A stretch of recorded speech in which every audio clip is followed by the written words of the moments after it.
Hi there, Ian Austin from theprovince.com. We're here today to talk with our eminent columnist Michael Smyth, who's live via Skype from Victoria.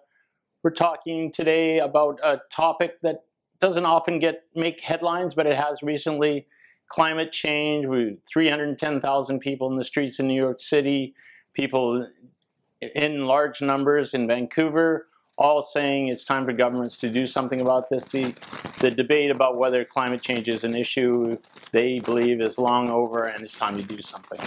Mike, what do you see in Victoria? You see a government that's addressing it, or having trouble addressing it, or doing enough or not? Well, yeah, I encourage people to check out my column in the Province newspaper on Tuesday. It's based on an interview with Andrew Weaver, who is the only Green Party MLA in the legislature here in Victoria. And he has a lot to say about it, of course. And the occasion of it is a lot of these issues in the news right now. You mentioned that huge demonstration in New York City. There were a lot of others. There were 2,000 demonstrations around the world. There's a brand new report out today from the U.S. Medical Journal pointing out the human health risks associated with climate change, including things like respiratory illness and infectious disease.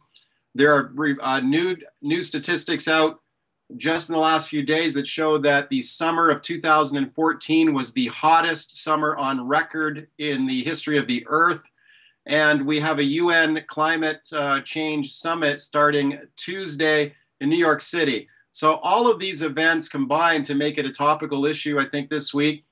And Andrew Weaver, you know, he's one of my favorite MLAs over here, Ian, because he's one guy who comes out and he addresses these issues and he kind of goes after both parties, the governing Liberals and the opposition NDP.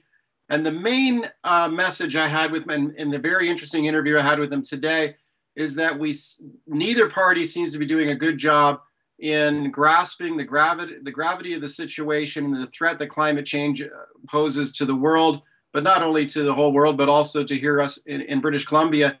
And he's very critical of the government's agenda for fossil fuel development here under Christy Clark in British Columbia, and also what he feels is the lackluster performance on it by the NDP in opposition. Well, I think it's interesting if we do a bit of a timeline. We had they like to call themselves the Free Enterprise Party, but I believe under the leadership of Gordon Campbell, they kind of went green: carbon tax, hydrogen highway, lots of buzzwords about green environment. Then the economy's in trouble, and suddenly it's, well, boy, do we love mining. Boy, I just can't get enough mineral extraction for you, and that's going to be jobs. And the government apparently in the last election made a good decision. They won the election. So what do you think? Are they conflicted? Do they see climate change as kind of an unnecessary thing to address?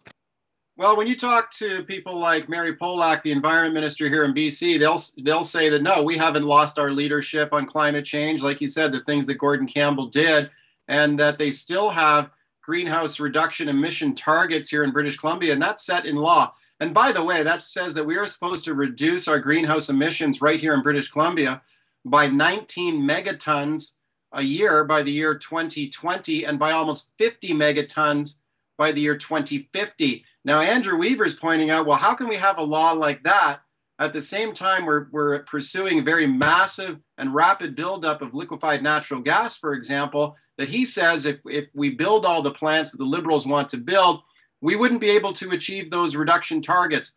So one of the interesting things we're going to see here from the Liberal Party and the Christy Clark government here in the days and weeks and months ahead is, how are they going to deal with those greenhouse reduction emission targets? Are they going to bring in some kind of carbon credit scheme? Are they going to amend those targets if we can't meet them? So these are the interesting things that we have to look at. Another interesting one that's been in the news a lot lately was the federal approval of the Surrey Fraser Docks project to export American thermal coal out of the Fraser River.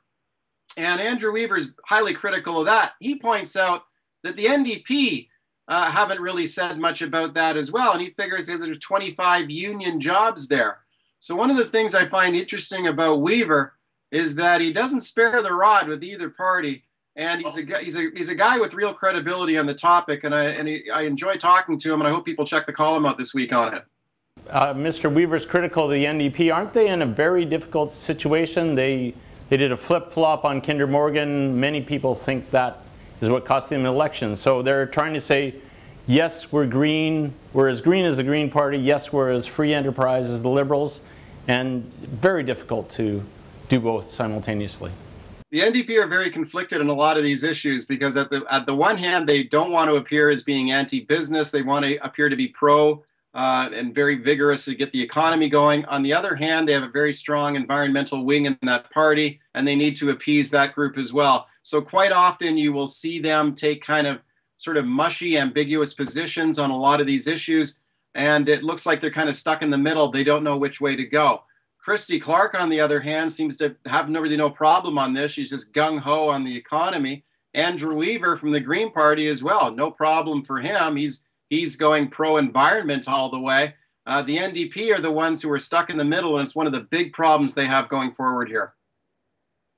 Okay, Mike, great to get your insights. You know what's going on, and interesting. We got three parties all battling for climate change, and change will come.